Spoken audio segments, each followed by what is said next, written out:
Está bien, ¿no? En primer lugar, me siento honrado de que el fútbol haya arribado al teatro como una expresión de arte.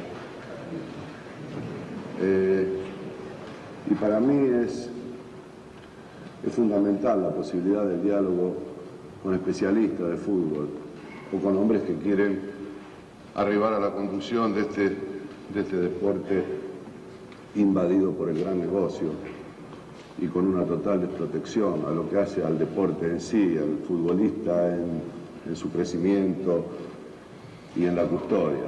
Normalmente los entrenadores tenemos la desgracia de que hablamos de fútbol siempre con periodistas. Y bueno, y la cosa es distinta. Cuando se llega a ubicarse en este lugar, yo siempre digo que el fútbol no da para conferencias, porque de pronto lo que yo tengo ganas de decir no es lo que ustedes tienen ganas de escuchar. Es mucho más lindo el diálogo y el intercambio. Pero cuando venía para acá me preguntaban si llevaba algún apunte, ¿no? Si llevaba algo para... Y me cuestionaba a mi familia, así, ¿cómo vas a dar una charla y no llevas nada?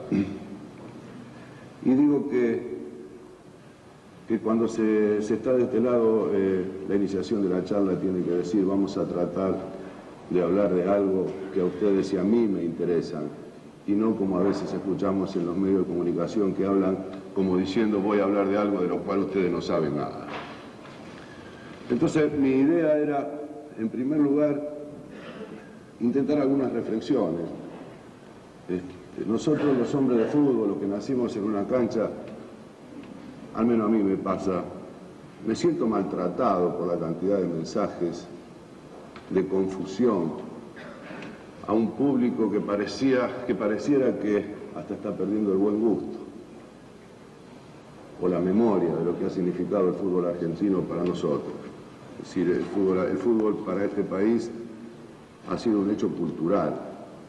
Y un hecho cultural no es nada más ni nada menos un lugar de expresión, donde el hombre desde cualquier lugar, desde cualquier sociedad, la maltratada, esta que se la denominan los desposeídos, porque también hay quienes se encargan de que sean los desposeídos, encontrábamos en el fútbol un lugar donde expresar, así como los músicos con un instrumento, o así como un poeta con una lapicera. Nosotros los futbolistas empezábamos a hacer algo y a manifestarnos a través de esta belleza que tiene el fútbol juego. Entonces yo pensaba, en primer lugar, charlar con ustedes, decir qué es un equipo. ¿Qué es un equipo de fútbol? A los efectos nada más de que este tipo de charlas sirve en la medida de lo que ustedes puedan llevarse, por lo menos lo que no deben hacer, por lo menos lo que no les sirva. Entonces yo sostengo que un equipo es antes que nada una idea, ¿no? Como una orquesta es una idea.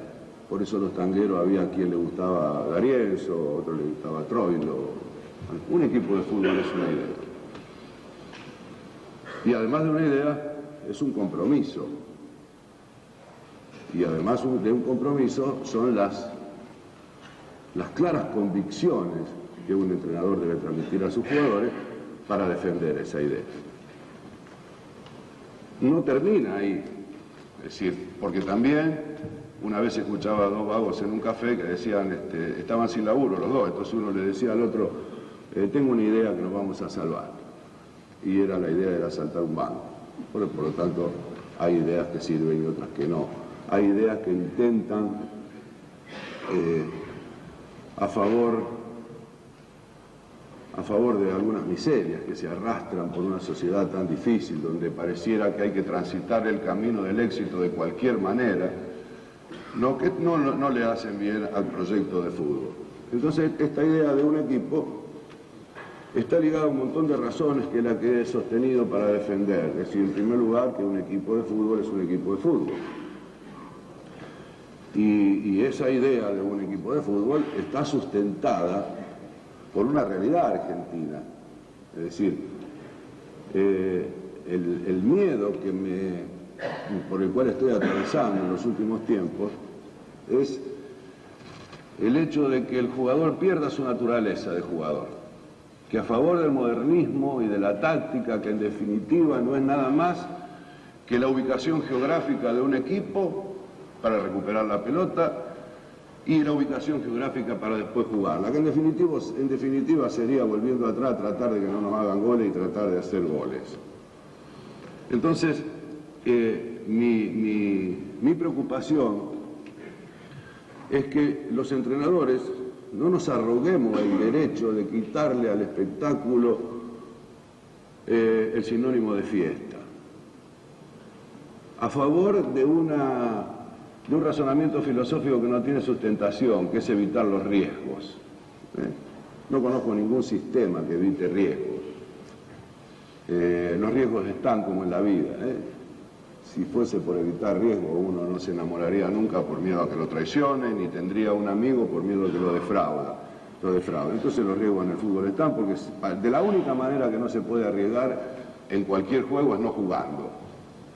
Entonces esta es mi preocupación y veo con qué irrespetuosidad se han incorporado algunos en esta alocada carrera del gran negocio del fútbol, los medios, y veo con qué dificultad el entrenador se maneja en el medio de una lucha terrible que pasa por derechos de televisión, que pasa por el gran negocio del fútbol, y veo también con mucho miedo la desprotección del crecimiento del futbolismo. Entonces digo que si un equipo es una idea, ¿qué es un entrenador de fútbol? Porque desgraciadamente en el mundo del éxito pareciera que los únicos entrenadores de fútbol son aquellos que ganan. Y bueno, y en esto de ganar, que todos queremos ganar, por eso aparece tontamente en alguna frase que dicen algunos, yo quiero ganar hasta jugando a la bolita. Yo no vi nunca a nadie que salga a cualquier tipo de competencia y no quiera ganar. Yo lo que digo es que tenemos que tener mucho cuidado con la soledad del éxito conseguido de cualquier manera. Entonces, si un equipo es una idea, un entrenador es la idea de ese equipo. Y aquellos que creen que el éxito es la única consecuencia de un trabajo, que piensen muy bien, insisto, en la soledad que tendrán el día que ese éxito no aparezca. Porque en definitiva siempre gana uno. Y cuando un entrenador tiene a su cargo la conducción de un equipo y tiene una idea, y después cuando las cosas no vienen bien trata de buscar respuesta en cuanto a esa idea, jugando algunos roles que nosotros sabemos que esa idea se defiende en la elección de jugadores, en la elección de un estilo, y sobre todo en el enorme compromiso que tenemos que tener con el espectáculo y con la gente, porque nosotros somos la gente, o nosotros no participamos de un evento. El modernismo ha llevado a la irresponsabilidad de que cualquier tipo puede decir cualquier barbaridad en el nombre del modernismo. Así ustedes van a ver estos arquitectos modernos que ponen el inodoro en la cocina, la heladera en el baño, los cuadros en vez de ponerlo en la pared, entonces uno dice, qué cosa rara. Pero se vive, adentro de ese modernismo se vive instancias muy duras y muy difíciles, como es la de quitarle el placer al futbolista de jugar. Todo futbolista que arriba a primera división tenemos que saber que tiene todas las posibilidades de poder participar. Esto no significa que el equipo está siempre ligado a los talentos, y esto también no significa que aquellos con menos talento siempre han sido generosos a favor de un equipo. Pero insisto, si no somos capaces de sostener una idea donde defienda la naturaleza del futbolista, si el futbolista no entiende y no aprende que el dinero nunca puede salpicar su naturaleza, si acá mañana se para Serrat o se para la Negra Sosa y canta, a nosotros no nos importa cuánto cobra, a nosotros no, lo que sí nos tiene que importar es que no nos traicionen su mensaje. que no nos mienta, que no nos engañe, cuando la diferencia está dada en los entrenadores, que están aquellos que cuando le dan la propuesta la meten en el bolsillo y dicen cuánto hay, como los actores, ¿no? Hay actores que meten el libreto en el bolsillo y dicen cuánta guita hay, y hay otros actores que leen el libreto y dicen esto yo no lo hago por ninguna plata. En esta carrera de crecimiento del entrenador hemos arribado a lugares donde realmente la soledad es espantosa. Y yo divido a los entrenadores entre los que dignifican la profesión y los otros. Entre los que dignifican la profesión podemos tener diferencia, discrepancia. Le puede gustar jugar con líbero o con stopper, al otro le puede jugar en zona. Pero lo que no debemos permitir de que esta idea de dignificar la profesión de entrenador sean avasallados por los hombres del gran negocio, por aquellos que están a la espera de vender con la derrota, de vender con el fracaso, de vender con el triunfo, de vender con todo lo que se pueda. Total, todo lo que vende sirve. Entonces sirve vender con la tragedia de la derrota, porque tampoco debería ser una tragedia, o subirse arriba del carro de los triunfadores para sostener que esa es la única verdad del fútbol. Y yo veo esa soledad, porque no hemos sido capaces de acompañar el crecimiento tecnológico de los medios, los entrenadores, para evitar esa soledad. Y cuando se habla de la asociación de entrenadores, yo tengo un profundo respeto por la asociación de entrenadores. Debo ser claro también, porque así como lo respeto muchísimo, también le exijo que luchemos, porque cuando digo que no acompañamos este proyecto tecnológico que el fútbol tiene, cuando uno dice una cosa en Marco Juárez, esa misma cosa a los 3 minutos sale en Roma. Y los entrenadores no hemos tenido la capacidad de agruparnos y defendernos. Y entonces, en esta confusión que vivimos, se desata una lucha despiadada por ocupar lugares. Y tenemos que soportar a veces la calumnia, la mentira de grupos monopólicos de poder que tienen su proyecto. Y entonces ahora cabería decir que los entrenadores están divididos en dos: los que están protegidos por esos grupos monopólicos y los otros. Y esto es muy triste y muy duro decirlo. Entonces mi idea de esto es, en definitiva, generar en ustedes mi deseo de que un entrenador de fútbol es mucho más que un hombre exitoso que gana una copa.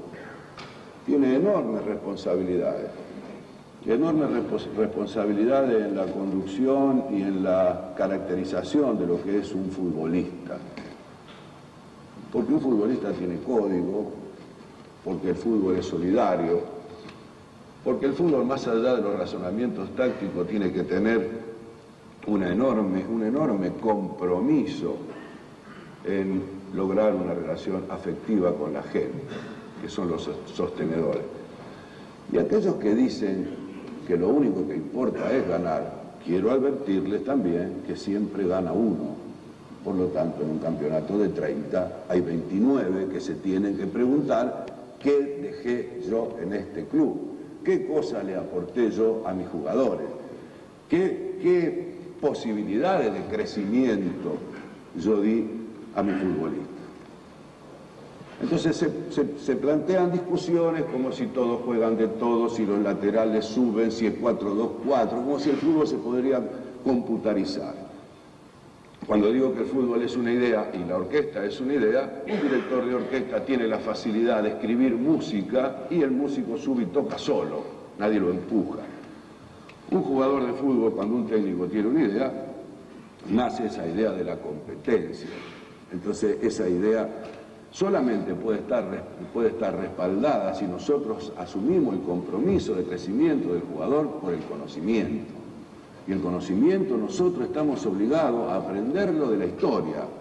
Nadie se recibe de entrenador leyendo libros, como se puede recibir un tipo de abogado conociendo las leyes, o de medicina estudiando anatomía o fisiología, sin desconocer los aportes científicos y tecnológicos que nos facilitan ahora un montón de razones que en definitiva siguen siendo valor agregado, como por ejemplo el ver partidos en televisión, una televisión que no tiene profundidad y que de ninguna manera se puede analizar un partido de fútbol desde la televisión, porque yo cuando veo televisión me cuesta 20 minutos para saber cómo marca el equipo de acuerdo a cómo la cámara me esté enfocando, porque la cámara sigue la pelota, pero también sirve porque me da alguna panorámica en cuanto a las individualidades, en cuanto a algunos estilos de futbolista. La ciencia, que me produce estudios serios sobre fisiología, que me pueden aportar cosas, pero que también es un valor agregado. El fútbol es un juego y hay que saberlo jugar, y nosotros tenemos la obligación de enseñarle a jugar, porque saber jugar al fútbol no significa tener habilidad, no significa pegarle bien a la pelota, no significa tener fuerza, no significa ser veloz. Saber jugar al fútbol es justamente saber jugar. Y saber jugar al fútbol, yo conozco jugadores que sin tener un gran talento individual han sido extraordinarios jugadores de fútbol. Y conozco equipos como el Haya, que si uno analiza al Haya, no vamos a encontrar brillantez individual. No es un equipo de grandes talentos individuales en cuanto a respuestas, insisto, individuales de técnica y de tal. Son jugadores en su mayoría correctos, algunos muy buenos jugadores, pero es un equipo que sabe jugar y que sobre todo tiene talento colectivo y sobre todo tiene una idea sostenida con el tiempo y sobre todo tiene un compromiso terrible y denunciado permanentemente con su gente. Y no se olviden que la Haya o el fútbol holandés desapareció de muchos años de la competencia internacional. Entonces mi intención, porque acá hay jóvenes entrenadores de mucha experiencia, algunos que recién se inician, otros que dirigen jóvenes. No confundamos, por favor, que el conocimiento del fútbol pasa por razones tácticas o estratégicas.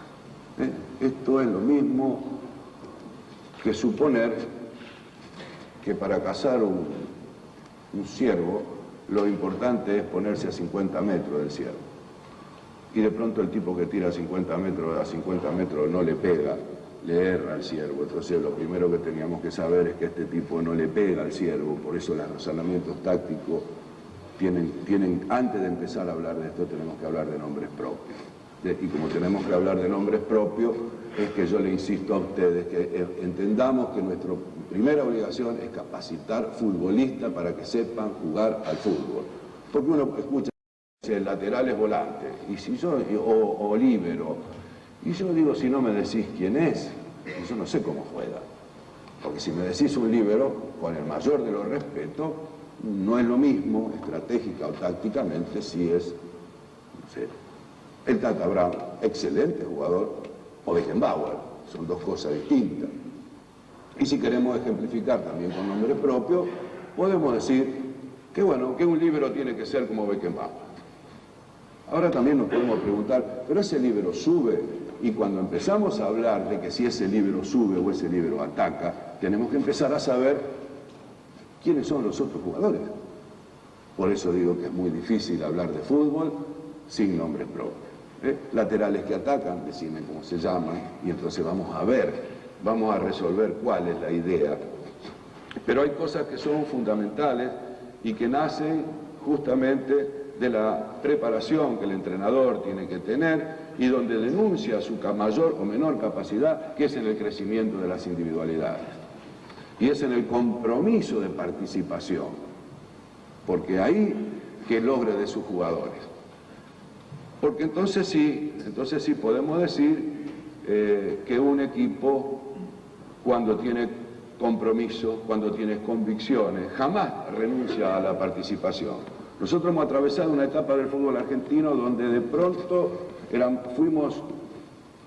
todos queríamos jugar y nadie quería correr, ¿cierto? La mayoría, esto era una respuesta a la mayor, de pronto, ilusión que el futbolista tenía en jugar bien.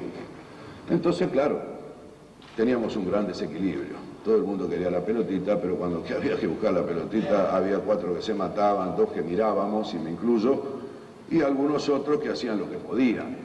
Es decir, no eran ni de los que corrían mucho, ni de los que jugaban mucho. Pero de pronto pasamos al otro. Nos encontramos con un equipo terriblemente solidario para recuperar la pelota. Los que sabían jugar se sacrificaban para recuperarla. Pero ¿qué pasaba? A favor del encierro que a veces la táctica da, cuando teníamos la pelota empezamos a ver que en un equipo son pocos los que quieren jugar. Y escuchamos por ahí un comentario de un periodista que dice, no sé, nombro cualquier equipo, San Lorenzo perdió el control de la pelota. Y claro, era un equipo que no quiere jugar. Es decir, en un equipo donde no hay un crecimiento de las individualidades, vamos a encontrar equipos que los 4 del fondo no la quieren, o tácticamente no pasa por ahí, 2 contenciones, 2 que quieren jugar y 2 puntas. Entonces, ¿cómo se hace para jugar? Es decir, a diferencia de la evolución de algunos países que han crecido, donde hay una enorme participación de las individualidades, donde todos quieren jugar, donde todos se preocupan por lograr superioridad numérica en la tenencia de la pelota en cualquier lugar del campo, donde hacen de la posesión de la pelota un dominio casi psicológico de la acción, porque todos los que jugamos sabemos qué feo que es correr sin la pelota y qué lindo que es moverse cuando se tiene la pelota. Entonces, si tenemos 11 que juegan, porque ahora también hasta los arqueros están obligados a jugar, se ejerce sobre el adversario un dominio distinto en cuanto a que también un equipo es un estado de ánimo. Y cuando uno pierde el ánimo en la cancha, cuando no encuentra la pelota. Entonces insisto en lo que le dije, nosotros como entrenadores tenemos algunas obligaciones históricas realmente, a las cuales no nos podemos hacer los tontos. ¿Sí? Porque esto de arribar a los lugares de cualquier manera no tiene mucho sostenimiento, vivimos de la lotería, esto de llegar por llegar, y estar a expensas de que solamente nos salva el éxito, hay que tener mucho cuidado, porque entonces, ¿qué valores tienen aquellos entrenadores que tienen equipos donde a priori saben que no tienen ninguna posibilidad de ser campeones? Entonces estos compromisos que nosotros tenemos tienen que partir desde un centro de unidad, es decir, desde un centro de unidad donde la labor del entrenador sea defendida, donde el entrenador no se vea obligado permanentemente a luchar contra un estado de sociedad donde solamente interesa el fútbol negocio. Y el fútbol negocio apostará siempre a los que ganan.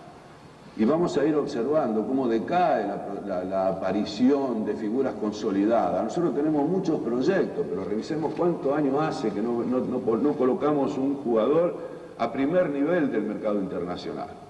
Les cuesta mucho a los jugadores. Hay, por ejemplo, Batistuta, que sale de Newell's, que pasa por River, que va a Boca y que llega a la Fiorentina. No es que saltó de Newell's al Milan, como están saltando algunos jugadores africanos. Esos mismos jugadores que los tacticistas tildaban de ingenuos, porque decían que sí, juegan bien, pero son muy ingenuos. Apostaron a un camino. Crecieron desde un lugar a favor de la técnica, a favor de la imaginación, y hoy vamos a encontrar que estos cuartos casilleros de los mundiales, donde ocupaban los equipos africanos, hoy ya son protagonistas. No llegarán a ser candidatos porque la historia no se hace en pocos años, pero ya son protagonistas del fútbol, y estamos notando que invaden el fútbol europeo. Aquellos ingenuos que eligieron el camino de la técnica, del talento, de la imaginación, del perfeccionamiento de las individualidades, de la seguridad y el desenfado con que juegan a jugar. Bueno, esos ingenuos, que sí que era verdad que eran ingenuos, no tienen competencia internacional, les cuesta mucho jugar, juegan siempre entre ellos, pero aparecieron un montón de figuras que, si hacemos alguna cuentita, vamos a ver que cada día más jugadores africanos están en el gran mundo del fútbol. Entonces, la única intención que tengo en esta charla con ustedes es que cuando hablé de que un equipo de fútbol era una idea, no busquen después justificativo cuando se trata de evitar riesgos diciendo que no cuento con los jugadores necesarios, porque siempre en un plantel de jugadores uno define la idea más allá de los jugadores que cuentan. Yo no creo que un entrenador que ha sostenido siempre una idea, porque mañana arribe a un lugar donde hay grandes jugadores, modifique la idea. Porque si no, vamos a tomar un ejemplo.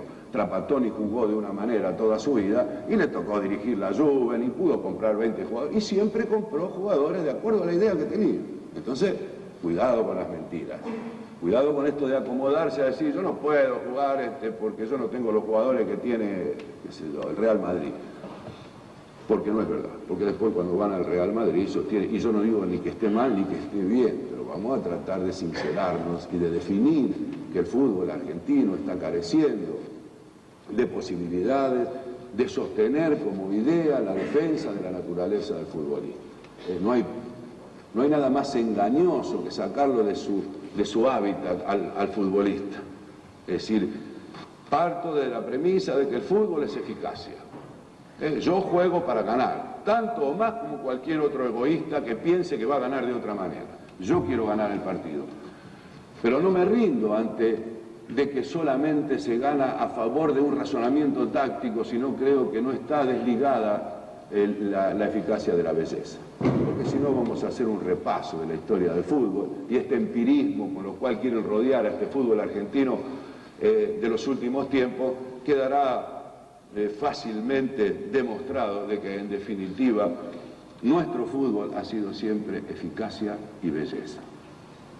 Y la belleza no como un adorno, no es la belleza del adorno, porque además esa belleza y esa eficacia es la convocante, porque los equipos se recuerdan por ese tipo de jugadores. Yo quisiera saber que me digan cómo formaba River en la época de la máquina, y estoy seguro que no habrá ninguno de ustedes que no sepan que jugaba Muñoz, Moreno, Pedernera, Labrón y Lutó. Quisiera saber que me digan quién eran los otros, a pesar de que los otros aportaron un enorme sacrificio y que ese sacrificio realmente emociona, pero lo que sensibiliza al hombre no es el esfuerzo, es el talento.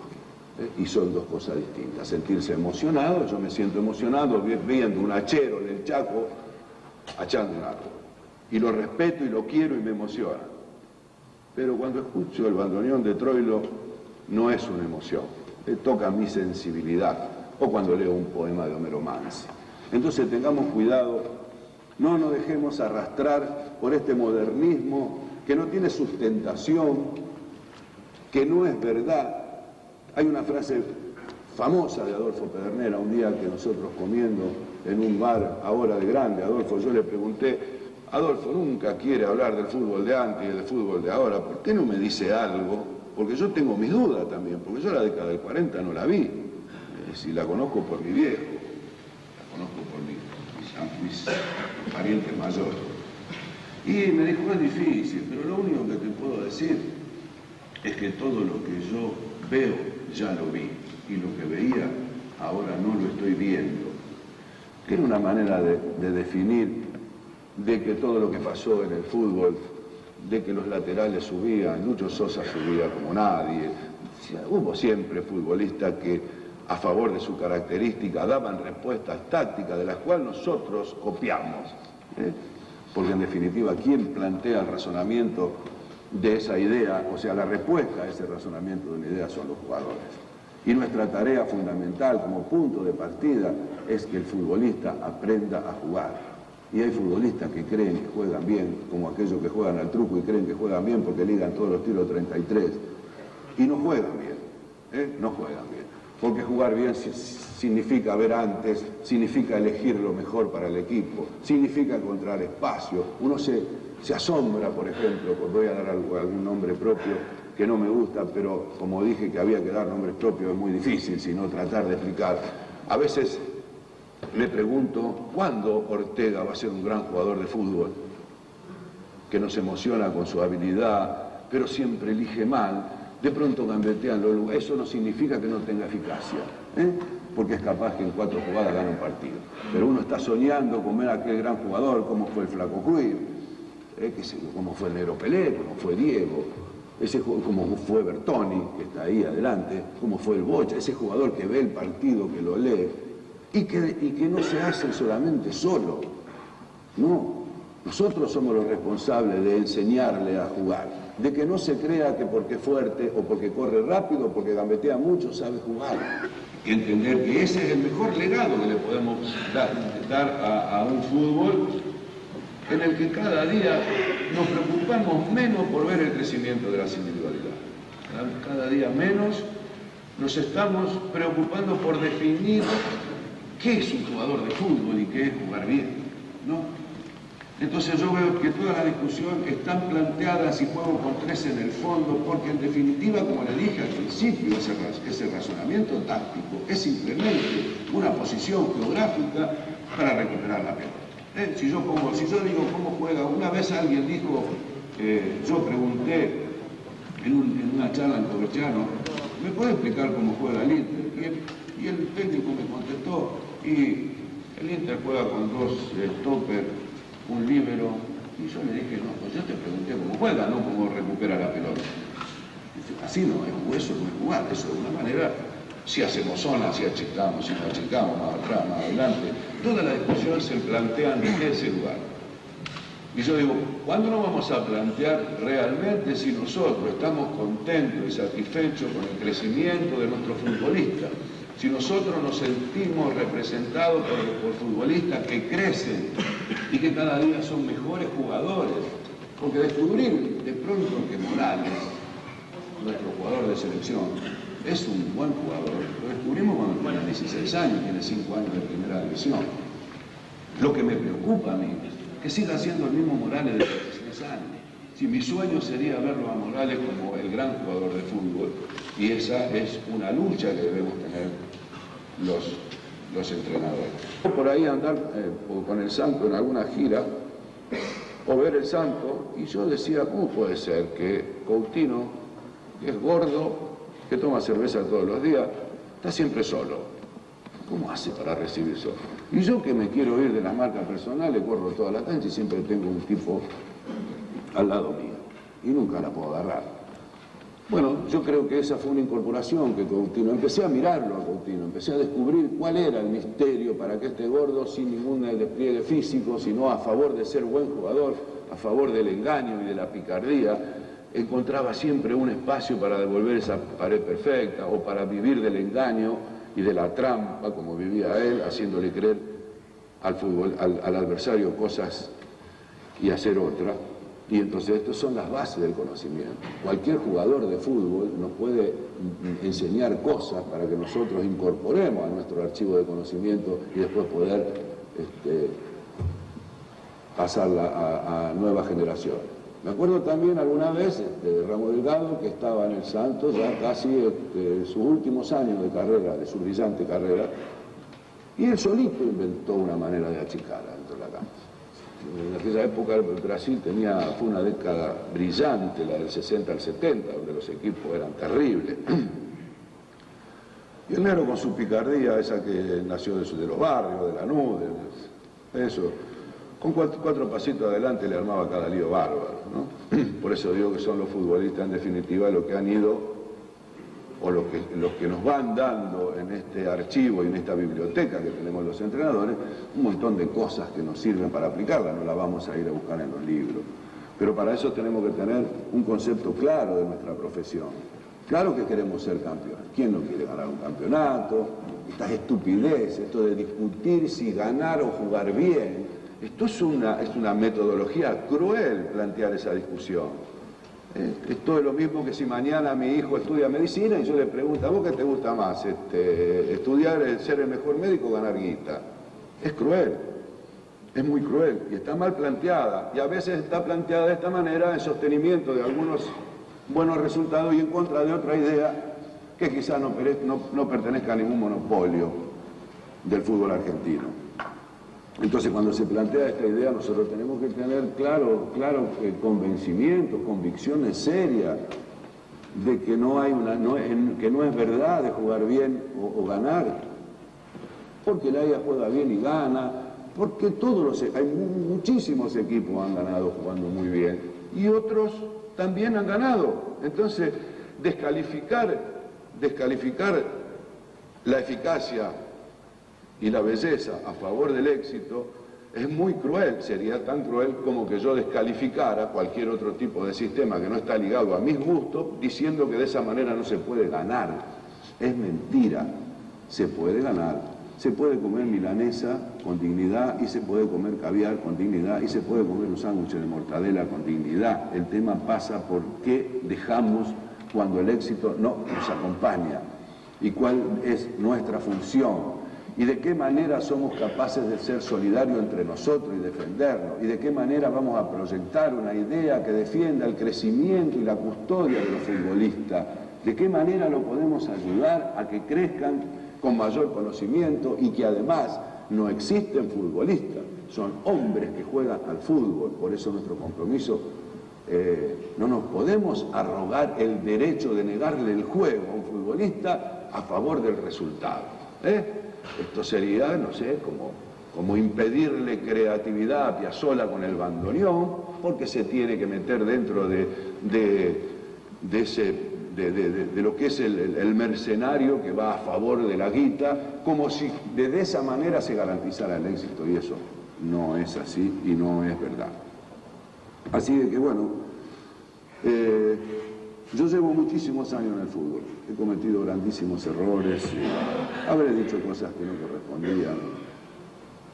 Tengo la suerte de que mi único patrimonio en el fútbol pasa por mis futbolistas, los que pasaron por mis manos. Ellos podrán decir que jamás en mi vida negué el juego, que jamás pensé en no dejar jugar al adversario, traté de hacérsela difícil, pero siempre pensé que teníamos que ganar porque jugábamos mejor que ellos. Y ese es el patrimonio y esta es la seguridad de mis convicciones, que acepta cualquier discusión desde el respeto y no acepto la descalificación o esta manera de querer separar eficacia y belleza. El buen juego siempre será patrimonio nuestro. A nosotros nos detectaron en el mundo del fútbol no porque jugábamos lindo, no porque hacíamos pataditas o tirábamos túnel, porque el Cabezón Sívori, que fue uno de los más grandes futbolistas, cuando fue a Italia metía 30 goles, además de 30 túneles, también metía 30 goles, y además daba pase-gol, y además manejaba el equipo, y así tantos grandes jugadores que se destacaron en el mundo del fútbol, porque llevaban una escuela, porque defendían una manera, y que era eficaz. Es mentira que jugaban lindo, eran eficaces. Si no, revisemos los Angelillos, los Maggio, los Bertoni, los Maradona, y también ha triunfado otro futbolista.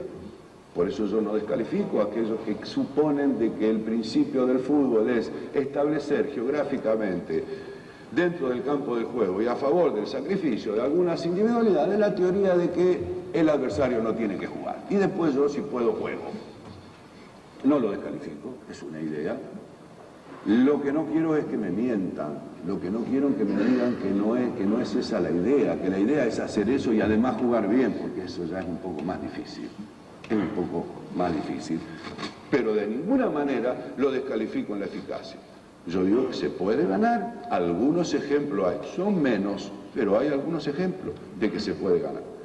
Lo que no podemos hacer, insisto, es arrogarnos el derecho del sacrificio de un futbolista donde le negamos la posibilidad de jugar. El futbolista tiene que jugar, porque puede jugar, porque si no, no llega a primera división. Esto no quiere decir que confundamos de que todos son iguales o que todos pueden jugar igual.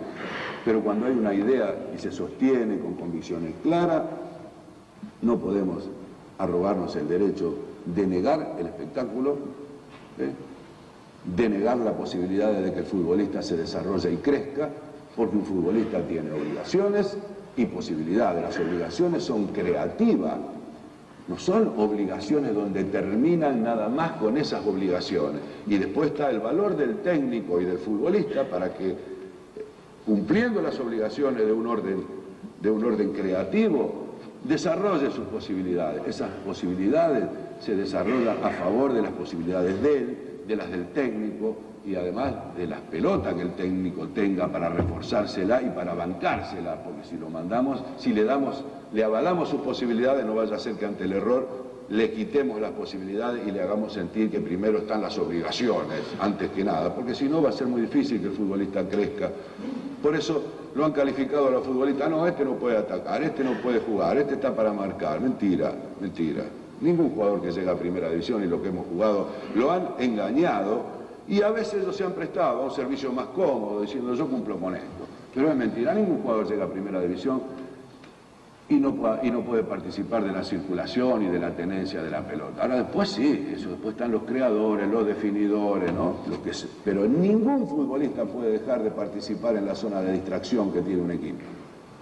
Por eso uno ve que llega un hombre por afuera, llega a tirar un centro y todos están en el arco, porque nadie va a decirle: para, no tire el centro, más, no tire, por favor, vamos a seguir de nuevo, vamos a empezar de nuevo, porque en definitiva, si tiramos un centro para todos, estamos dándole posibilidad del azar. Si seguimos jugando, vamos a encontrar los lugares, no es siempre centro, pero a veces uno ve que la falta de participación que el equipo tiene, por esa negación que algunos futbolistas le han impuesto, porque estás para marcar, porque vos no podés subir, porque lo tuyo es ahí, es limitado, han hecho de que el futbolista se acomoda y hasta el final termina creyendo que no puede. Entonces vemos futbolistas que caen en la grosería de tirar la pelota afuera, pero no como una necesidad, sino como una demostración, con violencia y lejos, como diciendo, yo hablo, como mostrando que eso es un grado de personalidad. Porque porque no hace falta tan groseramente, es más lindo de tocarla afuera como diciendo vamos a empezar de nuevo. Es decir, se ha hecho también una confusión en cuanto a esta posibilidad de emulación que hay sobre los deportistas de élite. Yo veo a los pibes creciendo, no saben cómo tienen que jugar porque escuchan a un imbécil en televisión, un idiota que si lo disfrazamos de jugador de fútbol, no si le damos una pelota, si le ponemos un pantalón corto, unos botines y una camiseta y lo paseamos en una cancha, se ríe toda la cancha de lo payasesco que es. Bueno, y se atreve a decir, bajemos las cortinas, esto se acabó. Entonces los jugadores, tirala afuera, no arriesgues tanto, ¿a dónde querés llegar? Comprometese, todos estos mensajes de confusión, porque no tienen ni la sensibilidad, ni el buen gusto, ni la capacidad del conocimiento del juego. Porque arriban a esos lugares y no saben un carajo. Porque no se atreverían a debatir nunca con nadie que los comprometa. Se rodean de obsecuentes, y entre esos obsecuentes también hay entrenadores que viven de la alcahuetería y se prestan al servicio de ellos y van a la hora que les llaman.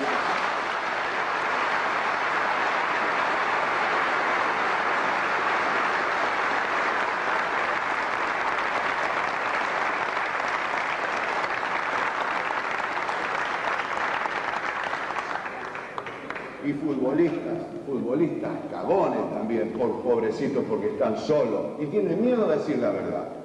Y dirigentes corruptos que para nombrar a un entrenador empiezan a hacer un chequeo en los medios, a ver de qué manera no lo van a atacar mucho, porque van a poner uno de ellos. Entonces, si yo pongo este tipo que yo creo que sería el indicado, voy a tener problemas, porque se me va a tirar fulano, sultano, perengano, y como este monopolio maneja casi el 80% de los medios de comunicación, claro, el presidente, que es un cagón también, y además se arriesga a lo mismo de siempre, porque después si pierde 5 o 6 partidos, bueno, los créditos de ellos son distintos, ¿no? Por ahí ellos pueden perder 10 partidos, otro entrenador al tercer partido ya, estos mequetrefes, sin vergüenza, lo están cuestionando, porque no pertenecen al clan.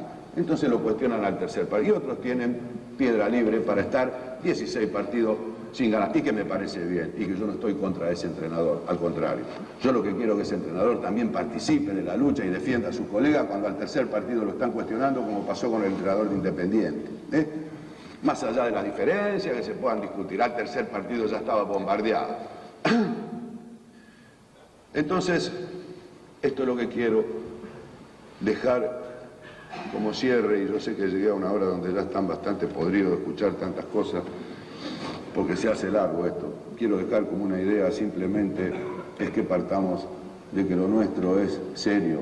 Nosotros no somos cualquier cosa, nosotros tenemos la posibilidad de convivir con jóvenes que están creciendo, que arriban a lugares con la soledad del éxito y que terminan, como en algunas épocas algunos terminaban en el alcohol, hoy terminan en la confusión de no saber para quién juegan, por qué juegan, para quién viven. Estas son las cosas que nosotros tenemos que tener en claro, que los jugadores no son jugadores de fútbol, son hombres que juegan al fútbol y que tenemos que adquirir el mayor de los conocimientos para ayudarlos a ser buenos jugadores y mejores tipos.